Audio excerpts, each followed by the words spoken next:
ভালো। বাচ্চা বাচ্চা তোমার এলাকার মায়া পোলা বিয়ে করে, তুমি করবা কবে? আমি বন্যের পর। বন্যায় যদি আমারই উড়াই লই যায়। তোদের মতো খানকিদেরকে বন্যায় তুলে নিয়ে যায় উচিত। আর আমি একটা জিনিস কিছুতেই বুঝি না গায়ে, এরা টিকটকে আসি কন্টেন্ট তৈরি করতে নাকি দেহ ব্যবসা করতে? ভিডিও করছি, ভিডিও কর, ঠোঁট নাড়ানাড়ি করার কি আছে? তোদের মতো মেয়েদের জন্যই পোলাপান রাস্ত্রে এই ভিডিও দেখে হ্যান্ডেল মারে। হাত মারার ব্যবস্থা করে দিস তোরা।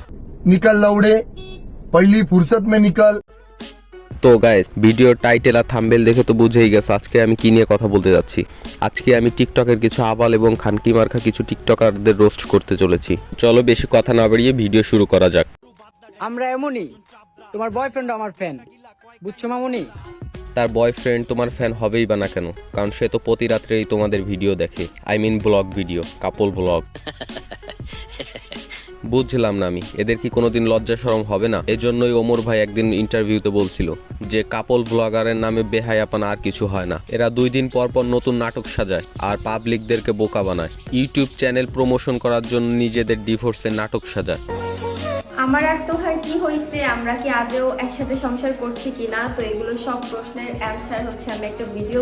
মানে কখনো যদি দেখা যায় যে এদের চ্যানেলে রিচ কমে গেছে, ভিডিও ভাইরাল হচ্ছে না, তখন এরা স্বামী স্ত্রী একে অপরকে মাইরেও ফেলতে পারে। মানে কত বড় বক্স দইলে কম জিনিস নিয়ে নাটক করতে পারে। আর গাইস, তোমরা যারা ওমর ভাইয়ের ফ্যান আছো কমেন্ট করে জানাতে পারো ওমর ভাইকে নিয়ে কোনো ভিডিও চাও কিনা, সেটাও জানাতে পারো। পোলাপাইন, তোমরা সব সময় বিজি থাকো, কার সাথে ঝগড়া করবা আর কাকে নিয়ে সমালোচনা করবা। আর আমি বিজি থাকি সবসময় আমার অ্যাকাউন্ট ভারী করা নিয়ে। তো মাইন্ডেড। আরে বাঞ্চোদ, যদি ভালো কাজ করে টাকা ইনকাম করতি তাহলে নয় সবাই এসে দেখাইতি যে আমি টাকা ইনকাম করছিস তো সেই টিকটকে এসে আবলামি সাবলামি ভিডিও। তোর মতো তো সবাই না, সবার মান সম্মান আছে। So mind it bro, control. মানে একটা সময় যারা দেখতাম যে চুলের মধ্যে গু কালার করে ভিডিও করতেছে, এখানে যে মার খাচ্ছে ওখানে যে মার খাচ্ছে, এখন দেখি তারাই আমাদেরকে ক্যারিয়ার দাঁড় করানোর জ্ঞান দেয়। বাহ ভাই বাহ। মানে তোমরা একটা জিনিস চিন্তা করতে পারতেছো যে বাংলাদেশের কি অবস্থা। কিছু বছর আগেও যাদেরকে দেখছি টিকটকে এখানে যায় মার খাইছে ওখানে যায় মার খাইছে, এখন তারাই এসে ক্যারিয়ার দাঁড় করানোর জ্ঞান দেয়।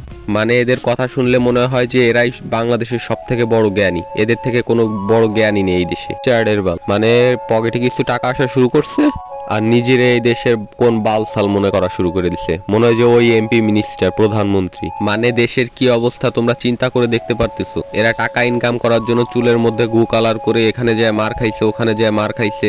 একটা সময় অপু দেখছি, মামুন দেখছি, একটা সময় দেখছি অপু মামুনের যারা ফ্যান ফলোয়ার ছিল এরা এখানে যায় মারামারি করছে ওখানে যায় মারামারি করছে। এক এক এলাকায় যায় এরা যায় মার খেয়ে আইছে। আর একটা তো দেখি টাকা ইনকাম করার জন্য সে মার বয়সী মায়ের বিয়ে করছে।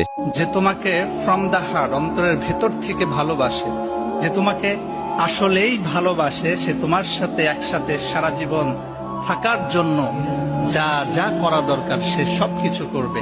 বাট যে তোমাকে ভালোই বাসে না, সবকিছু ছিল স্বার্থের খেলা, স্বার্থ শেষ হয়ে যাওয়ার পরে 1 সেকেন্ড তোমার সাথে আর থাকবে না, তোমার হাত ছেড়ে চলে যাবে। আর চাইতে চিরসত্য। আরে খালাম্মা, ভালোবাসা কখনো জোর করে নেওয়া যায় না। টাকা থাকলেই যে আপনি ভালোবাসা পাবেন এর কোনো মানে নাই। ভালোবাসা আসে মন থেকে। আজ আপনার টাকা আছে তাই সে আপনার সাথে আছে, টাকা আপনার শেষ হয়ে যাবে সেও আপনাকে ছেড়ে চলে যাবে, এটাই বাস্তবতা। তো গাইস, এই ছিল আজকের ভিডিওটি এখানেই শেষ করতে যাচ্ছি। আগামীকাল ধামাকাদার ভিডিও আসতেছে, টিকটকের কিছু মাগিদেরকে রোস্ট করা হবে। সো চ্যানেলটিকে সাবস্ক্রাইব করে পাশেই থাকুন আর ভিডিওটির জন্য অপেক্ষা করুন। ধামাকাদার কিছু আসতেছে আগামীকাল। और अगर तुम लोग नए हो तो सब्सक्राइब करो, वो जो लाल वाला बटन है उस पर फूट फेंक के मारो या फिर मोमबत्ती, मुझे नहीं पता, बस क्लिक हो जाना चाहिए।